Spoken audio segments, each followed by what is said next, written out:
third place with a time of 2:09:57, representing the United States Army, Leonard Courier.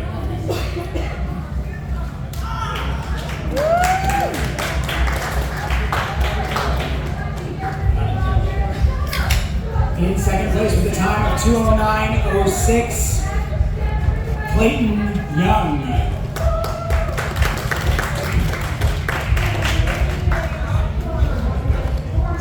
He's coming. He's running 2:09:06 marathon, so we're going to give him a second to get in here.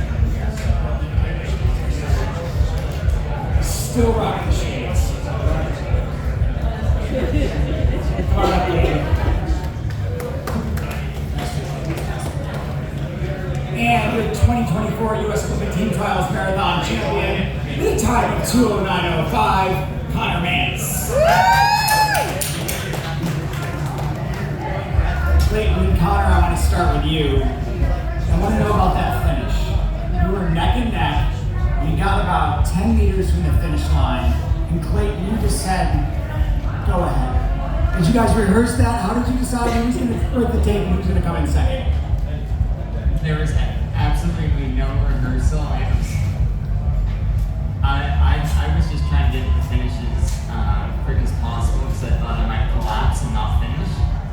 And I think Clayton was enjoying it more. Yeah, I just wanted to enjoy every single moment to the finish line. About 2 miles out, I just knew that we were going to get there together. And even though I might have been feeling better, I just wanted to take every step of the way with Connor over those last couple miles, and that's how it shook out, and I wouldn't change it for the world. You know, Connor's the one that has pulled me through this entire build, day in and day out in practice, and he works hard and he deserves this just as much as I do, and it definitely is a team effort. You're the two guys that unlocked the Paris spots. But it wasn't a sure thing that you were going to get them, and here you are, you got them. How much of a relief is that? It's a big relief, but it was also like I didn't want to have the mentality that I had to, like, that was my spot. I had that mentality for a little bit of time, and it really, I think, messed up my psyche for about a week of training. And so I had to be like, no, there's just 2 spots. That's just the way it is. I gotta go into this race and compete. But it's not a feeling of relief, it's a feeling of gratitude toward all those who helped me, gratitude toward my coaches, my family, Clayton, all the many training partners we've had, both in the past and currently. And it's just like a dream come true. Yeah, I would say that, you know, there was some rumors that, you know, it's not even a rumor. Third hasn't been unlocked yet, so we knew we had to go 1-2 to be able to secure our spots. And there's this weird thing where if one of us took third, we couldn't go chase another spot either, right? Because we've already unlocked 1 spot for the United States. And so we kind of had to do what we just did. We came through on what we had committed to, and that was to go 1-2. And I'm hoping that that 3rd spot is unlocked for Lenny. We want him there with us, obviously. And I think it will be. I think the American men are strong and tough, and we're going to have a good Boston in the next couple months, and I hope that 3rd spot is unlocked. But yeah, I think our mentality was always like, you know, yes, we earned those spots, but now we really got to go earn them at the trials. Lenny, in 2020, just 4 years ago, you missed the 3rd spot by inches. That was not going to happen today. How do you feel now that you've been able to get on that podium and, you know, give it your all the way through the end of the race? You're 3rd today. Is that redemption for you? Yeah, first of all, I want to thank Army leadership, my leadership, for giving me the opportunity to train. So last time I finished 4th. My leadership told me, don't worry about it, finish 4th. Go train for it, you will make the next one. Today, I told myself I need to keep everything to make sure that I at least finish number 3. I'm so happy. I want to say thank you. This thing to finish that is for everybody who's helping me out. So I'm so happy, and I say thank you to everybody. I want to open it up to questions from the room. We do have 2 microphones. We're going to start with Scott there in the back, and we'll come up here.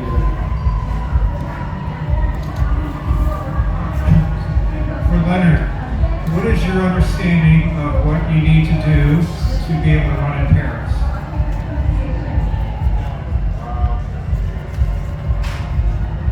I don't understand the question.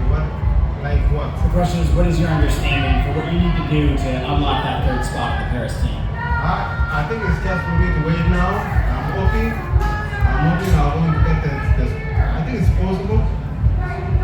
I don't know for now, but for now I'm just still happy to finish that, to improve from my last time.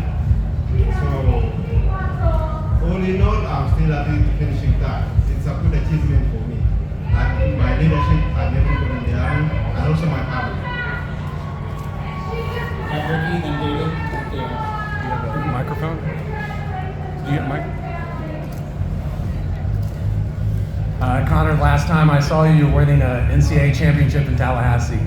And at that time, you were saying, I'm going to do a marathon. And now, you know, just a few years later, you're the champion. Kind of talk about, you know, what your mindset was at that time, that you thought you'd be a great marathoner. And then now that you've achieved it, how does that feel to you? It feels, it's a dream come true. That's how it feels, obviously, but like it kind of confirms. It's a great confirmation of why I did what I did. I think when I was looking at schools, there were some benefits to going to BYU, but the biggest one ended up being that when I was as a high schooler, I looked into first, I know my wife there. That's the biggest benefit of going to BYU. But the second was, good catch. Thanks, buddy. The second one was, and the reason I went to BYU was, I just knew Ed Iceland was a great coach for 10K guys who wanted to become marathoners. And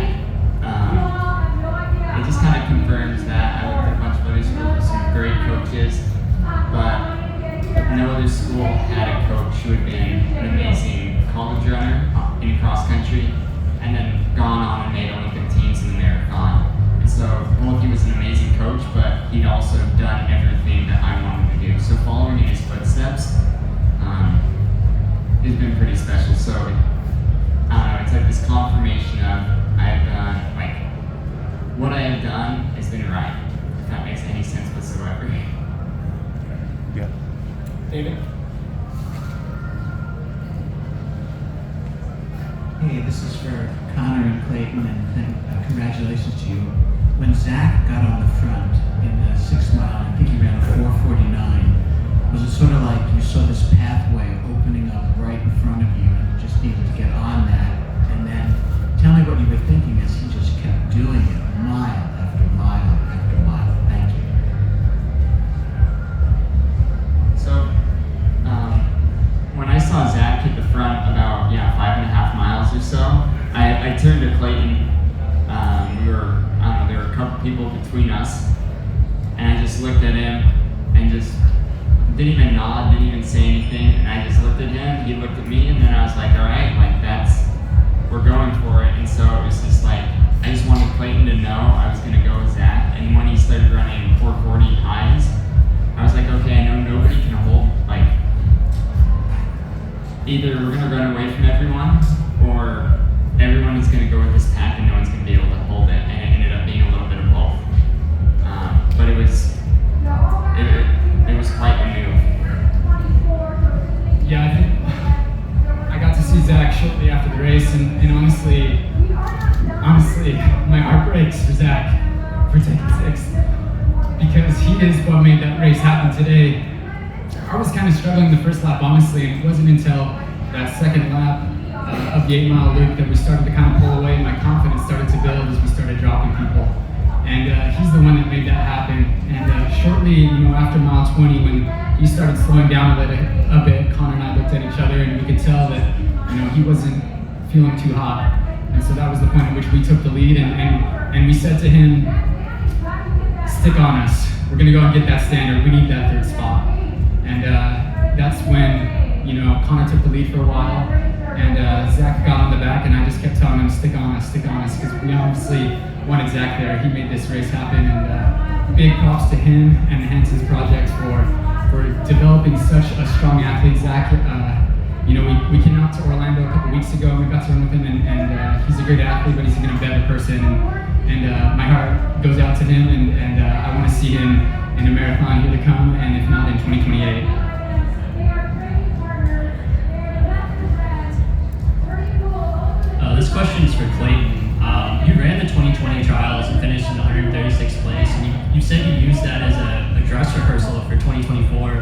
feel like you've learned since then, and like how'd you apply that today? Yeah, it's a great question.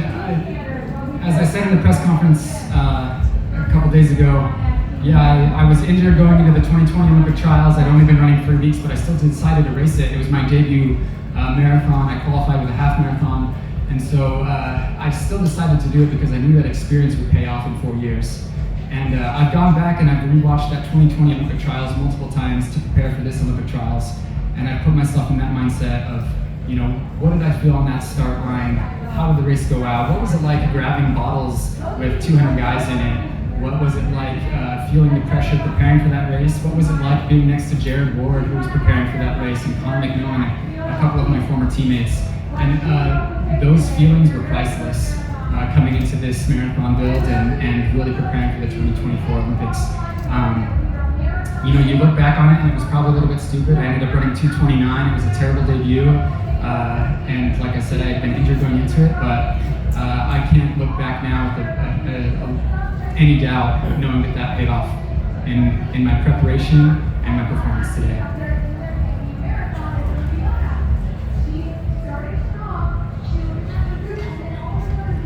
Hi, a couple questions for Clayton. The first one is, when you were just before the finish line, you looked over and said something to Connor. I was wondering what that was. And also, just can you walk me through the last 2 miles? It looked like you were having a lot of fun. You went out to the side of the road and looked like you tried to give someone a high five or something. What happened there? Like, walk me through that last couple miles. Yeah, first, my conversation with Connor over the last couple miles was just simply, let's do this. We're doing it. Stick on me. Relax. It was, and then even within the last couple hundred meters, I was just like, enjoy it, soak it in. Those were kind of my mantras to him. When I peeled off to, you know, kind of make that jut out, actually, I think back to Meb. I've listened to Meb's book probably close to a dozen times over the last year or two, and he talks about grabbing the American flag and coming into the finish for one of his trials. And so I jutted over to actually grab an American flag to wave it as I came into the finish, but there just wasn't a flag, and I didn't want to get DQ'd, and so I kind of, I was nervous, and so I jutted back out to the middle and just finished with Connor. But that's why I'm wearing the flag now. It means a lot to me. But it just, that's what I was doing. To clarify, our volunteers were told that if there's a close race, don't hand them the flag. We thought you guys were battling, so. Lenny, I want to ask you about the last 2 miles because you came across the line, collapsed into the ground, you were in 5th, and then passed 2 people in the final 2 miles. What were those last 2 miles like for you? Yeah, you know, I have given up hope, but I was seeing the guys who were ahead of me were dying, they were coming back to me. And I knew everybody is feeling the same pain as me. And I told myself, you know what? Try your best, improve from the last time in 2020, finish forward. Your main motivation is just go finish ahead of the other time. So I was not expecting to finish, like to come back and finish that. I had already given up hope, but I just gave everything and I told myself, you know what, just try, see what happens. I'm just happy to finish that.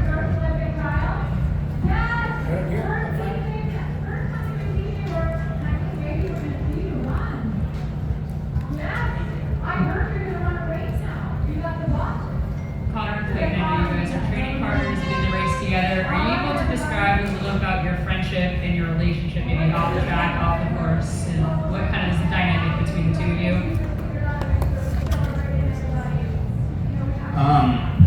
It's been, like, off the course has been pretty cool. When I was a freshman in high school, Clayton was a senior and he ran for American Fork. And so my first exposure to Clayton was they came out with this Max Preps article. And it got passed around the state meet. Everybody got one. I think it was either the state meet or the BYU Invitational. And I was like, this guy's running for BYU. He's done student council. I think he did student council. He has a 4.0 GPA. He does every single extracurricular activity that you can have. And he's a state champion. And I was like, that guy is cool. Like, I knew racing. He was actually hurt his senior year.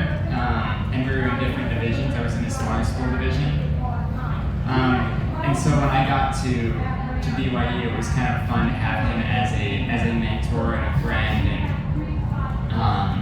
just kind of summed it up like there was a lot of guys when I came in as a freshman that really helped me out, but Clayton was definitely one of those guys, and he was the team captain my freshman year of college. So it's been nice to have him as a mentor, a friend. I mean, his wife makes us breakfast after we are around sometimes. My wife and I have babysat his kids a couple times. It's just a great relationship, great friendship.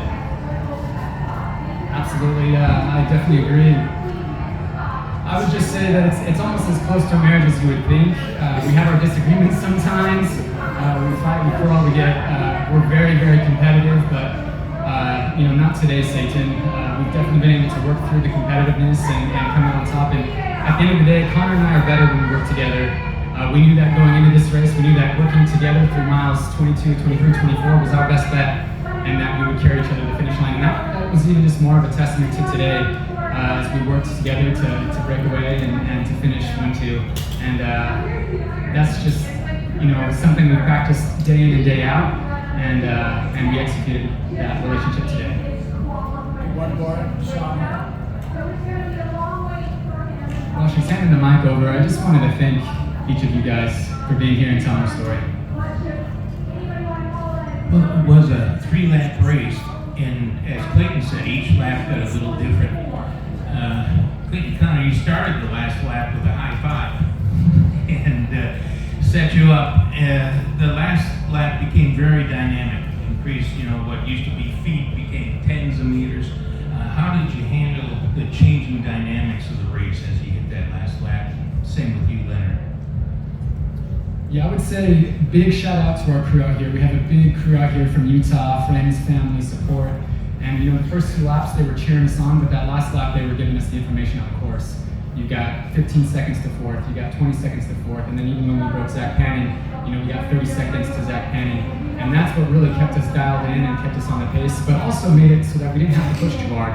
We slowed to 5.0s or 5.10s the last couple of miles, if I'm correct. And that was very valuable to know that we could kind of cruise it in and make sure we made it to the finish line.